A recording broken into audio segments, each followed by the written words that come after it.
Nous, on est toujours en place. 5 sur 7 matin va se poursuivre. Nous sommes aujourd'hui le 3 décembre. C'est la journée des personnes handicapées qui sont toujours confrontées à des discriminations quotidiennes. On va en parler tout à l'heure. Et puis la question qu'on vous adresse dans l'imaginaire de nombreuses personnes. Handicap rime encore à certains endroits avec sorcier, génie, démon ou malédiction. Selon vous, comment déconstruire cet imaginaire et réussir l'insertion des personnes handicapées dans le tissu social? Vos commentaires, ils sont les bienvenus. Vous les partagez avec nous. C'est Facebook, c'est Twitter, c'est également WhatsApp, le 61 19 88 88, le 61 19 88 88. Avant de faire le débat, on va installer Maurice Tantan dans sa chronique culture numérique. C'est tout de suite.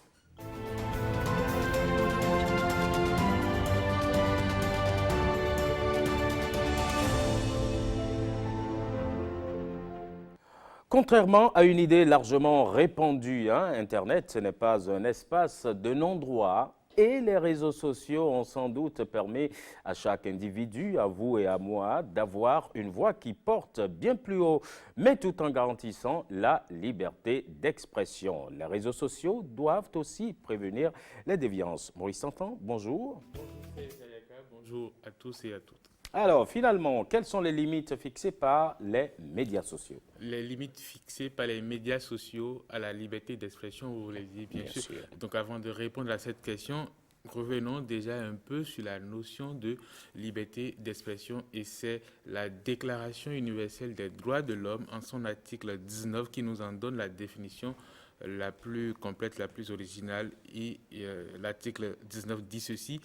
Tout individu a droit à la liberté d'opinion et d'expression, ce qui implique le droit de ne pas être inquiété pour ses opinions et celui de rechercher, de recevoir et de répandre sans considération de frontières les informations et les idées par quelque moyen d'expression que ce soit. Alors, sur les réseaux sociaux, la liberté d'expression est régulièrement mise en avant alors que certains propos peuvent tomber sous le coup de la loi compte tenu des législations nationales et en fonction de leurs propres standards, chaque réseau social va donc organiser les limites de la liberté d'expression sur sa plateforme. Facebook, par exemple, veille à respecter la liberté d'expression de chacun en reflétant la diversité de ses utilisateurs. Cependant, certains contenus peuvent être signalés et supprimés comme les contenus violents et menaçants, l'intimidation ou le harcèlement, les discours incitant à la haine ou encore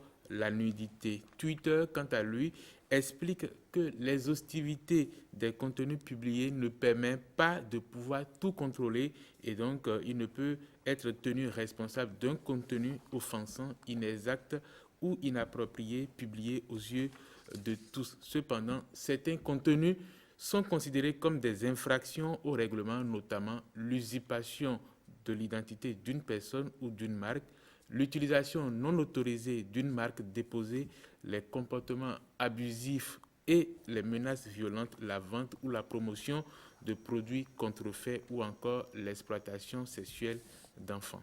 C'est beaucoup de choses, mais qu'est-ce que je risque si je diffuse quelque chose de proscrit, mais si je le fais de façon anonyme, qu'est-ce que je risque? Contrairement à ce que beaucoup de gens peuvent penser, l'anonymat n'existe pas sur Internet. Ah oui? Un pseudonyme ne rend pas une personne anonyme parce que souvent les gens utilisent des pseudonymes, ils créent ce qu'on appelle des faux comptes et ils se permettent d'aller au-delà des frontières de ce qui est permis. Donc si vous vous cachez derrière un pseudonyme pour traverser les frontières de la liberté d'expression, sachez que vous pouvez être facilement identifié par l'intermédiaire d'une enquête de police, notamment grâce à votre adresse IP qui est le numéro unique qui identifie votre matériel de connexion, si c'est un téléphone portable, un ordinateur ou une tablette, ou tout simplement sur une demande à votre FAI, votre fournisseur d'accès à Internet qui peut remonter jusqu'à votre source. Mais alors pourquoi Internet facilite les comportements antisociaux?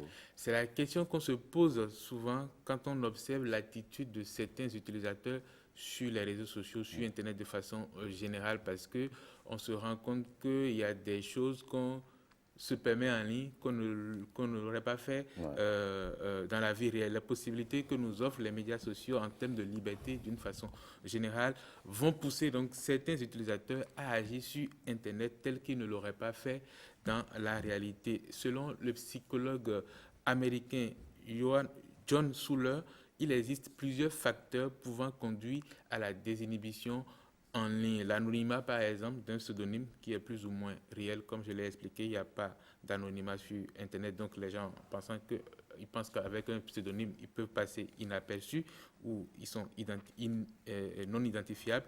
L'invisibilité des autres, parce que quand vous écrivez avec quelqu'un, vous avez juste un nom, donc on ne voit pas la personne physique.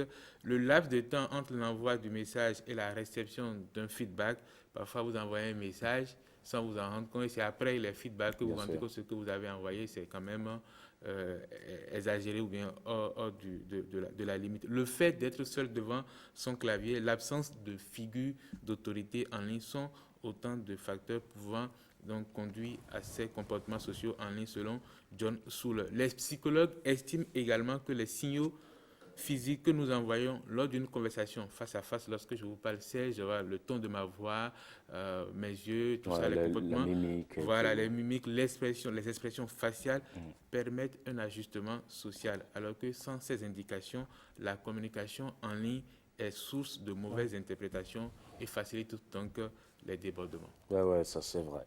Merci beaucoup à vous, cher Maurice.